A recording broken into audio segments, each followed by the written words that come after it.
Hey folks, it is Friday, July the 15th. It's been a long time since I've talked to you, but I had to talk to you today because the Joint Commission survey is over. And let me tell you, it is a spectacular ending on what they call the SAFER matrix. And I'll publish a copy of that with my email. It's full of a lot of the standard numbers and everything, which might not mean a lot to you, but there is nothing in a critical or high alert area, which is the red or the dark orange. All of our standards that we didn't meet are either low or are only moderate. In other words, it was really, really good. We'll never have a joint commission survey where we expect it to be perfect because, good grief, how in the world could you do that with as big of an organization as we are? But let me tell you, I'm not going to go into detail about all of those because we'll be working on them over the next couple of months, but they are things that are easily correctable. Some things are just pure and simple oversights, but they're gone. They came on Tuesday. They left us at, oh, I'd say it was probably about 2 o'clock today. Not exactly sorry to see them go, but it was a very, very good survey. There are some really big kudos that I want to call out.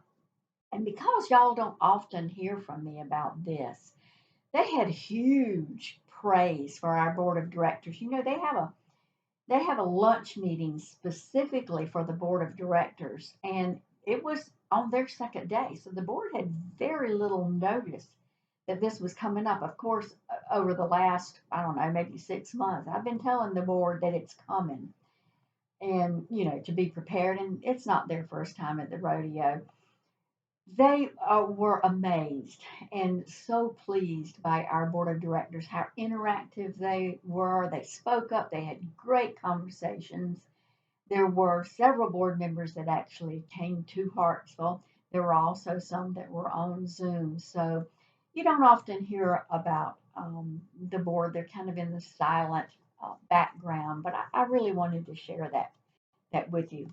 They also gave kudos to leadership, both clinical leadership, which they did a separate session specifically with the clinical leaders, various ones of y'all that went to hear that, and they said it was a very, very dynamic. I didn't attend that particular one, but they said it was a very, very dynamic, and we've got some great takeaways from that. Nothing was cited out of that, but just some great takeaways. And then they do a separate session on just general leadership, and once again some great, great takeaways. So kudos. Overall, kudos though, they were blown away by our new buildings. Not just the fact that they're new, but also that they were designed in such a way as to convey to the community that the community is special, that we care. Remember, those buildings were designed, the architect made a very intentional design that reflected several things, that Care South is a light in the community, that the community treasures us and retreasure the community. So that is not just by accident. It was very, very intentional, and they recognized that. We didn't even have to explain that to them, but they were very impressed with those new buildings and what it meant. And don't forget, we have another new building that will be underway. Site prep is already starting, and that's in Sherrall, so things moving right along. They went almost everywhere on this trip. It was quite amazing, to be honest, how much they traveled. Um, but here's the thing: they always came back, and the way this worked is every morning they would give us, and it was leadership who wanted to be at the corporate office in person, or if they wanted to participate by Zoom, we left it real open. But they would always give a debrief on how the prior days had gone. And every day they would start out with that they had just great days, and they just felt so good about it. And they would say things like, we feel and we know that at Care South, your mission is not just words on a piece of paper or on a wall or what have you, that it's embedded in the very heart of who you are. And they felt that. And that's y'all. That's y'all who convey why you're working with Care South, that the mission to improve and enhance health and well-being for everyone really means something. And let me tell you, they noticed, they saw that. They did go a lot of places. Like I said, Chesterfield, they saw that new building, and everywhere they would go, they would uh, go into a deep dive in whatever services they were there, whether it was pharmacy or behavioral health or what have you. So it wasn't just a tour through the building. Like in Chesterfield, they made sure that they looked at the pharmacy, really liked the idea of that community room that's there, and that the art that's on the wall is reflective of the community. Of course, they went to McCall, and of course, they were blown away by that, absolutely blown away. Having a facility like that with so many incredible services in a community that really has never had anything of that level, and the fact that it was a complete 100% donation to us. Every bit of that building, the land, and frankly, quite a bit of the equipment and furnishings was all a donation.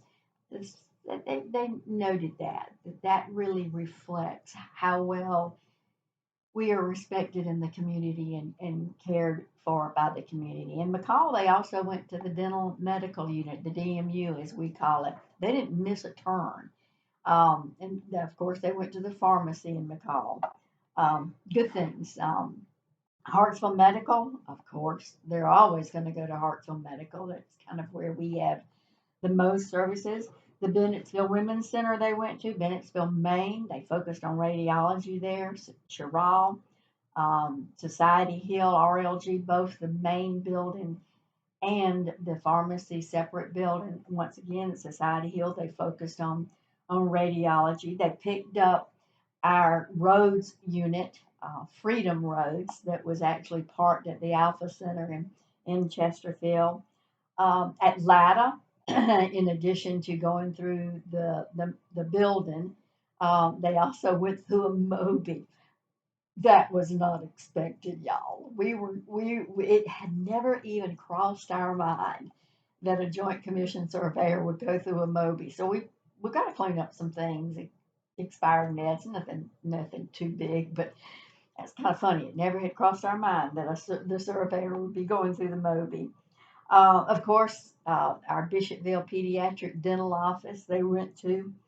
Hartsville Pharmacy was one of their last stops, a new standalone building. And altogether, out of all of this, in addition, they didn't miss many services either. They picked up on chiropractic services.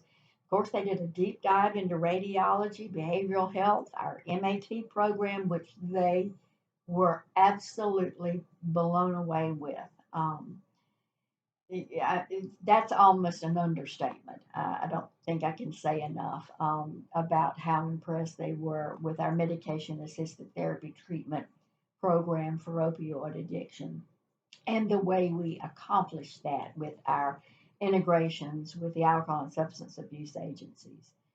Um, and as if going out to all the locations isn't enough, they also did some very deep dives into our data, how we use quality for performance, our scorecard, our PDSAs that our new improvement advisors are doing, very deep dives into infection control. I mean, hello, there's been COVID out there, so they wanted to know we were dotting every I's, crossing every T in infection control. Medication management was a real big deal, like how we label things and keep things straight, whether it's in our medical med rooms or whether it's in the pharmacy. They did a very deep dive in that. Yeah, we got some improvements to do. They look hard at credentialing, privileging, and all the competencies. So sometimes I know when y'all have to go through all of that, whether you're a licensed independent practitioner or what have you, you're thinking, why on earth are we doing all this? Well, this is why. Because this Joint Commission inspection holds us to very high standards, and they do a very deep dive into that. Environment of care. They look at, are our exits working okay? We actually had a little problem with that over at the Women's Center. Fire extinguisher, exit lights. It's not just clinical care that the Joint Commission looks at. They look at how safe is your environment? How safe is it for your patients and your employees if anything should happen? It's a pretty thorough deep dive. And then, of course, there's emergency management, which I've already kind of touched on. Yeah, it is 3.5 days. Now, let me tell you, folks, they are thorough. I don't think they leave any stone unturned. And honestly, they were very, very impressed. They wanted, and I wish I could get their words. I thought about this kind of belatedly. Wouldn't it have been nice if I could have done this video and had the surveyor to be right there so that oh, it's not just Ann saying these things. The surveyor actually said these things, and both of them did. One of the things they wanted to make sure that the staff understood and and felt their heartfelt appreciation for our COVID response. I mean, they were very honest that not every healthcare organization responded to COVID as magnanimously and as well as we did. Like in terms of the testing that we did and reach out in such um, appreciation for what we did for the community and how you all stepped up, and how our relationships with our partners, departments of health, and other partners that we did an extraordinary amount of testing, and then vaccination and everything. If they were to say they were impressed is almost an understatement. It doesn't feel like enough. They were blown away that we were there doing monoclonal antibody infusion early on with people lined up. And many times we were the only source of the monoclonal antibody infusion. People couldn't get them, that came from everywhere. And I have to tell you this, one of the surveyors actually said that when he got COVID, and he had gotten it, and this was up in the north central area of the United States, big metropolitan area, that he wanted. He knew he needed the infusion, and he couldn't get it anywhere. He said if he'd have known then that we'd had it, he'd have gotten on the plane and come down here and gotten it with us. Isn't that extraordinary? That's just amazing. But they really said that our COVID response, it has really been just incredible. The takeaway, and I think I've said this before, is that they could feel and they knew that when they talked to people, when you shared with them, and you were so open and willing and forthcoming, that we were in organizations with high expectations, but expectations that people felt like it was for the patient benefit, that our mission was heartfelt, that it didn't just come about, that folks had a real purpose for being here and for making a difference. They came away with really understanding that that is who Care South Carolina is. That's who you are. So, folks, go into the weekend.